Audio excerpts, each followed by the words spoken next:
Welcome to today's adventure. Well cover eavesdropping gear and suicide aids pain-free exit essentials, code yellow. The latter code offers products for boarded disposal and cleaning tools, along with various administrative services to help you dodge the long arm of the law. Green code.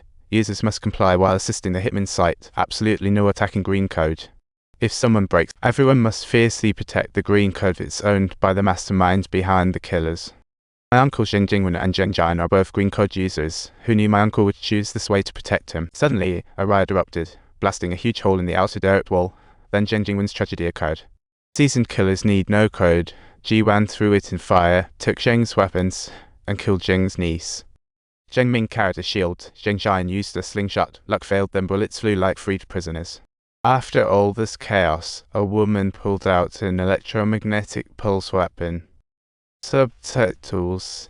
Just at the moment when the two were on the verge of being unable to hold on any longer, she took a single shot and rendered all the drones out of operation.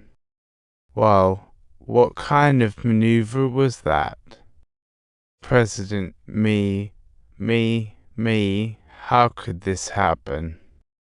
With just one shot, there's no hope of winning.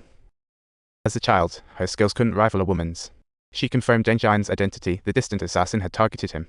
Meng Hu swiftly threw a smoke bomb. This confused the assassin. She told Zheng Jian her uncle, Officer Zheng, had implanted green code in her since childhood. Those who bullied her, harassed her, or owed her money mysteriously vanished from Zheng Jian's life. All because killers have been lurking around Zheng Jian. Now that Zheng Jingwen is dead, someone on the assassin site has ratted him out. A group of assassins planned to kill the 21-year-old. Knowing Zheng Jingwen's terror, even his niece failed.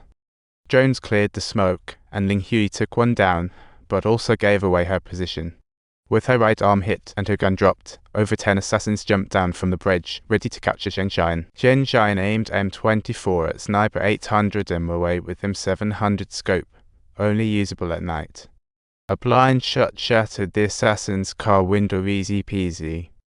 Seems the 20-year-old can't handle the sniper's power. Ling Hui takes over to counterattack. Suddenly, the first to charge always pays the price. Ling Hui urged Zheng Jian to move to the warehouse. Fewer targets mean a better shot at foe. These assassins were all top-notch pros, firing without exposing themselves, as if they were bar champs. At this point, Zheng Jian had no choice but to trust Ling Hui. Two steel doors protected them as they slowly made their way to the warehouse. A deadly bullet hit the steel barrier with a thud, sending Zheng Jian crashing to the ground.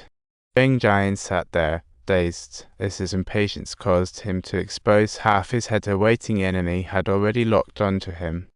No escaping that. Zheng Shen was lucky the AWM deflected a bullet that hit the driver.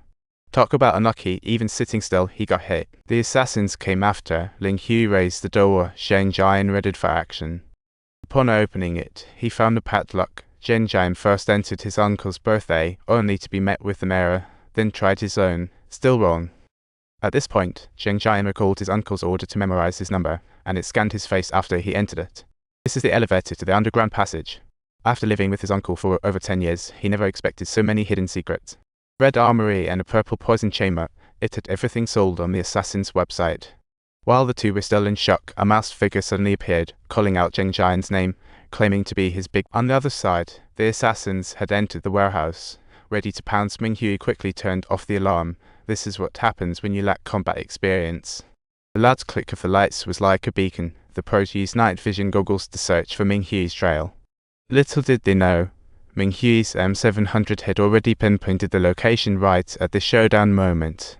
In reality, even sharpshooters struggle for a one-shot kill. The gun fell to the ground as the person made a quick escape to the first floor. A clever move indeed. They split up the team and widened their search area. Suddenly, Sheng's voice came through. Almost got this dummy killed. Ming Hui moved like a ghost, weaving past the assassins. Her serpent-like agility turned the attack into a stroll in the park. During gunfire, two assassins attacked both sides, saw two fighting on the ground, and turned on the lights. At that moment, they were off. The count had already hit 3 down, while the remainder stayed sharp, ready to move in, ready to kill. Since someone above looked up, nothing. That's S-level killer pressure. Han's breathing was frantic. A careless move got him sliced open, standing face to face with danger. He froze for a sec, drew his gun, but Ming Hui was faster. Cut, she rolled aside. The assassin's machete pierced his own major artery, a fitting end.